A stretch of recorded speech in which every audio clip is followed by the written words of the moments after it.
Hello दोस्तों, हम लोग इस वीडियो में ये सीखेंगे कि अपने पीसी को कैसे फॉर्मेट कर सकते हैं। ठीक है, तो देखो बिना किसी देरी के सीधे स्टेप को शुरू करेंगे।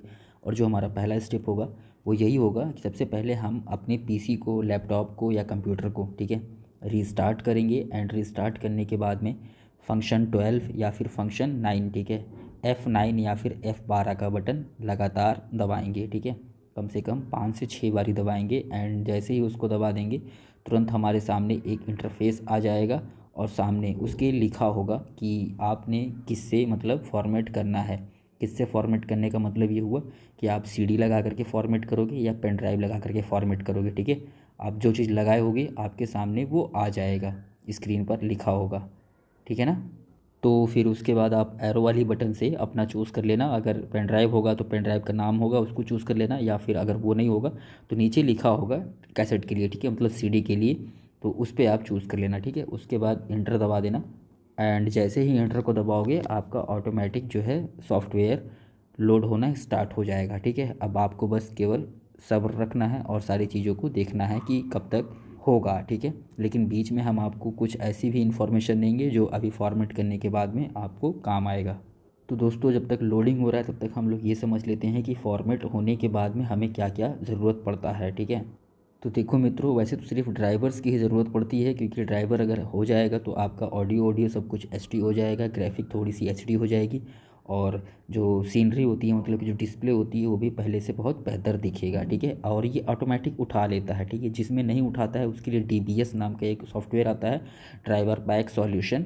वहाँ से उसको इंस्टॉल करने के बाद में वो ऑटोमेटिक ही सब कुछ उठा लेगा। ठीक है, आपको कुछ भी सर्च करने की ज़रूरत नहीं होगी। अब देखो आगे इंटरफेस क्या है। आगे इंटरफेस ये है कि जब ये आप फॉर्मेट कर दोगे, फॉर्मेट करने के बाद में ये लोड हो जाएगा। लोड होने के बाद में आपके सामने एक पॉपअप आएगा जिस पर लिखा होगा इंस्टॉल नाउ। आपको इंस्टॉल नाउ पर क्लिक करना है। एंड इंस्टॉल नाउ पर क्लिक कर देने के बाद में ये पूरा आपसे कहेगा कि आप रजिस्ट्रेशन मतलब ले रहे हो या फिर एमवी ले रहे हो। ठीक है, आपके पास की होगा, आप उस की को डालोगे। फिर ये आपसे पूछेगा कि कौन सा वर्जन चाहिए। आप देख लेना आपका 64 बिट का कंप्यूटर है या फिर 32 बिट का कंप्यूटर है। ठीक है, उसी बिट के हिसाब से यहाँ से आप वो वर्जन चूज़ कर लेना। एंड यहाँ एक्सेप्ट वाले पर ऐसे टिक लगा करके नेक्स्ट कर देना। कस्टम पे जाना। कस्टम पे जाने के बाद में आपको जो ये सारे ड्राइव पार्ट्स दिख रहे हैं, ठीक है, इन सारे ड्राइव पार्ट्स को एक एक करके डिलीट कर देना। डिलीट करने से क्या होगा कि सारे के सारे फॉर्मेट हो जाएंगे। ठीक है, और फॉर्मेट ही तो हम लोग को करना है ना, तो सब कुछ डिलीट कर देना। जितने भी आप मतलब 4 ड्राइव बनाए होगे तो 4 कर देना, 5 बनाए होगे तो 5 कर देना। ठीक है, उसके बाद में new banana, single and single बना करके छोड़ देना। अगर आपको डबल चाहिए होगा तो आप एक और बना सकते हो 50 GB का या फिर 100 GB का, जिसमें आप सी ड्राइव रख सकते हो, जिसमें आपका मेन OS अभी इंस्टॉल होने वाला है। और बाकी एक ड्राइव बना सकते हो जो सारा जिसमें आप अपना पर्सनल डेटा रखने वाले हो। ठीक है, तो ऐसे आप बना करके नेक्स्ट करोगे। नेक्स्ट कर देने के बाद में फिर देखो ये आपका अब जो है मेन सॉफ्टवेयर लोड होना स्टार्ट हो जाएगा। और ये बिल्कुल यार बच्चे भी कर सकते हैं, इसमें क्या बड़ी बात है, बहुत सोचने वाली दिक्कत नहीं है। कि बहुत लोग सोचने लगते हैं ना कि अरे यार कंप्यूटर फॉर्मेट करना है, चले 200-300 रुपये खर्चा करें। अब तो 500-500 रुपये लेते हैं। ठीक है, तो देखो ऐसा नहीं है, आप बिंदास कोई भी वीडियो देख करके कर सकते हो। और मैंने बहुत सही तरीके से बताया है, आप इसको अप्लाई करो एंड अपना सिस्टम फॉर्मेट कर लो।